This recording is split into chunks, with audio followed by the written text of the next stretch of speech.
armé, genre quoi, un flic? Non, non, non, c'est pas un flic, il a vraiment l'air flippant. Enfin, ça fait un petit moment que je l'observe et franchement, je suis à peu près sûr qu'il vous suit, vous et votre femme. Ma femme? Ben... Ouais, enfin... Je vous ai vu avec une jeune fille tout à l'heure.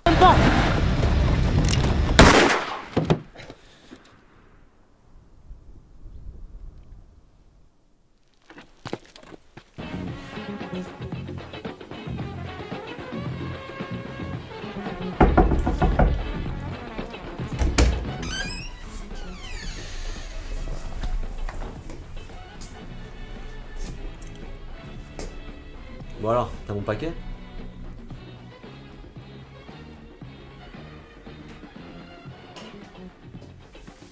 Alors aujourd'hui, je vais présenter deux courts-métrages, donc La Trace et Crescendo. Donc les deux courts-métrages que je présente, La Trace qui a été donc réalisé par Julien Gantier et Fabien Lacroix. Donc c'est un court-métrage complètement fait à trois. L'équipe technique voilà, se résume à ces trois personnes plus d'autres personnes du BTS audiovisuel de Cannes. Et Crescendo, donc là c'est moi qui l'ai réalisé avec toujours Julien Gantier et Fabien Lacroix en technique derrière. Donc on est un peu le trio sur lequel on travaille toujours. Ouais. Alors, on a un style de film où on aime bien en fait l'humour noir, arriver à mettre un peu de bourrin, un peu d'action, un peu malsaine, avec toujours un côté un peu humoristique derrière. Donc ça, c'est ce qui nous plaît. Après, oui, bien sûr, on a des références, hein, des films comme Fargo, Reservoir Dogs. Tous les films des frères Cohen, c'est un style qui nous plaît beaucoup. Avec, bien sûr, on adore ça, donc on a trouvé ça avec nos acteurs, avoir surtout des gueules dans nos courts-métrages. Alors, oui, nos scénarios ils tournent souvent autour de potes, parce qu'en fait, on est des potes qui tournons avec des potes, en fait. Donc, je ne sais pas si on pourrait appeler ça, dans l'ensemble, film de potes, parce qu'on essaie quand même de donner un côté un petit peu professionnel dans la manière de travailler. Mais c'est vrai que c'est des thèmes récurrents qui reviennent, d'une part simplicité, de deux, c'est une très bonne question parce qu'on n'y avait jamais pensé. Alors on a une manière de tourner donc, qui est un peu dans l'urgence, donc on déplore un peu ça. La Trace, donc le scénario a été écrit en une soirée, on a fait un repérage en une journée, on a tourné en une journée. Pour Crescendo, ça a été un peu pareil, on a eu 2 jours de tournage pour Crescendo, une journée sur les scènes extérieures et une journée avec toutes les scènes intérieures.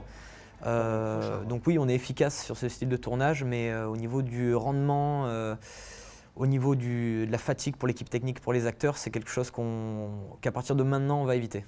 Ouais. Alors on a plusieurs choses qui nous poussent à réaliser encore et encore. D'une, c'est on ne prend pas pour acquis toutes nos réalisations. Chaque réalisation, pour nous, c'est un exercice pour pouvoir rebondir sur d'autres courts-métrages, se dire bah, ça n'a pas été bien fait, on va améliorer ça. Donc comme par exemple les plannings de tournage. Des choses qui ont été bien faites, on a dit ça a bien fonctionné, ben on va continuer avec ça en l'améliorant toujours. Et avec toujours cette volonté de diffusion, donc ça c'est dû aux festivals donc, qui sont organisés sur la Côte d'Azur, comme celui qui est aujourd'hui, comme celui de la Nouvelle Séance à Villeneuve-Loubet. C'est ce type d'événement, on va dire, qui nous pousse à réaliser en sachant que nos films vont pouvoir être diffusés devant un public. Alors l'actualité courante, on aimerait beaucoup donc, réaliser d'autres courts-métrages. Donc là, on en a 3 qui sont sur papier. Le problème qu'il y a, c'est 1, le temps, 2, le financement. Donc là, parce qu'on a pareil fait des films à budget zéro, on va dire, on a tout le matériel technique, on a pratiquement tout, donc on se débrouille avec ça. Et chacun, on va balancer quelques petits billets pour tout ce qui est la régie générale, s'il y a une petite location à faire, ce genre de choses, des défraiements. Disons que pour évoluer, ce qui nous manque, c'est un budget. Pour pouvoir techniquement passer à un niveau supérieur, au niveau avoir un meilleur gathering pour les acteurs, pour l'équipe technique, que l'ambiance générale du tournage se passe mieux. Et ensuite le temps. Donc, et pour le temps, il faut de l'argent pour ça, pour que les gens puissent se libérer, aussi bien pour les acteurs, pour les payer en cachet, techniciens également. Et donc voilà, le temps, éviter maintenant de tourner un court-métrage en une journée. Ça, pour nous, c'est plus possible.